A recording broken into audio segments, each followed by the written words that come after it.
Going forward, here's the deal. I think Paul, for example, head of the Budget Committee, has looked at the budget and has made a serious proposal. I've read it. I can tell you what's in it. And there's some ideas in there that I would agree with, but there's some ideas that we should have a healthy debate about because I don't agree with. The major driver of our long-term liabilities, everybody here knows, is Medicare and Medicaid and our health care spending. Nothing comes close. Social Security we could probably fix the same way Tip O'Neill and Ronald Reagan sat down together and they could figure something out. That is manageable. Medicare and Medicaid, massive problem down the road. That's where, that's going to be what our children have to worry about. Now, Paul's approach, and I want to be careful not simplifying this because I know you've got a lot of detail in your plan. But if I understand it correctly, would say we're going to provide vouchers of some sort for current Medicare recipients at the current level. 55. Well, no, I understand.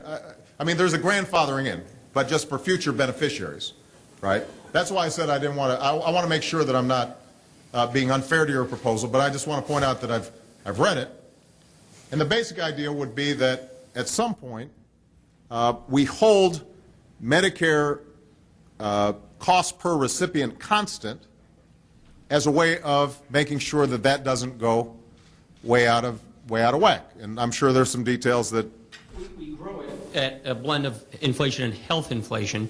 Right. The point of our plan is, because Medicare, as you know, is a $38 trillion unfunded liability. Right. It has to be reformed for younger generations because it won't exist because it's going bankrupt. And the premise of our idea is, look, why not give people the same kind of health care plan we here have in Congress? That's the kind of reform we're proposing for Medicare. Right.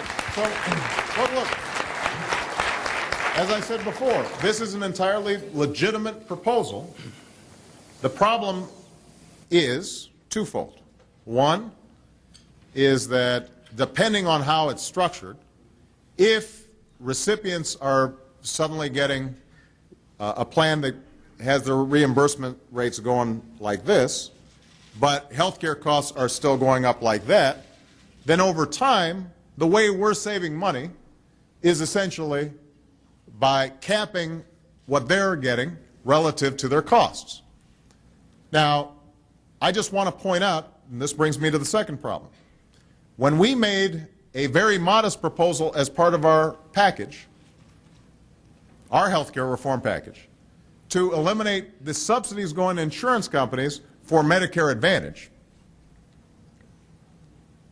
we were attacked across the board by many on your aisle for slashing Medicare. You remember? We're going to start cutting benefits for seniors. That was the story that was perpetrated out there, scared the dickens out of a lot of seniors. No, but here's my point. If the main question is going to be what do we do about Medicare costs, any proposal that Paul makes will be painted factually from the perspective of those who disagree with it as cutting benefits over the long term. Paul, I don't think you disagree with that. That there is a political vulnerability to doing anything that tinkers with Medicare, and that's probably the biggest savings that are obtained through Paul's plan. And I raise that not because we shouldn't have a serious discussion about it. I raise that because we're not going to be able to do anything about any of these entitlements if what we do is characterize whatever proposals are put out there as, well, you know, that's the other party is being irresponsible.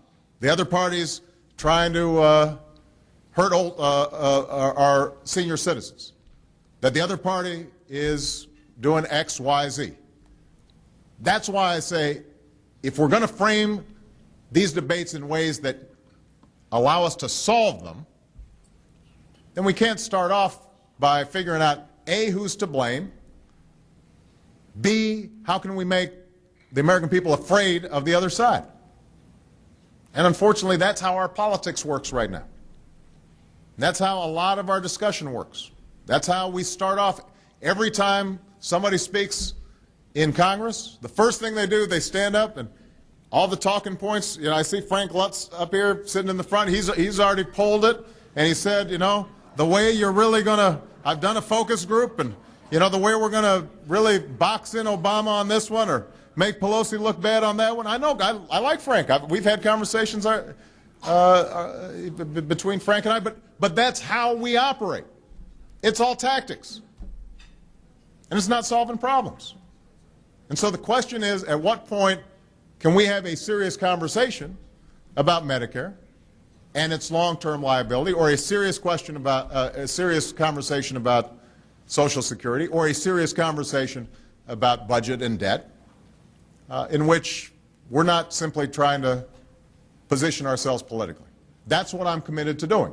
We won't agree all the time in getting it done, but I'm committed to doing it.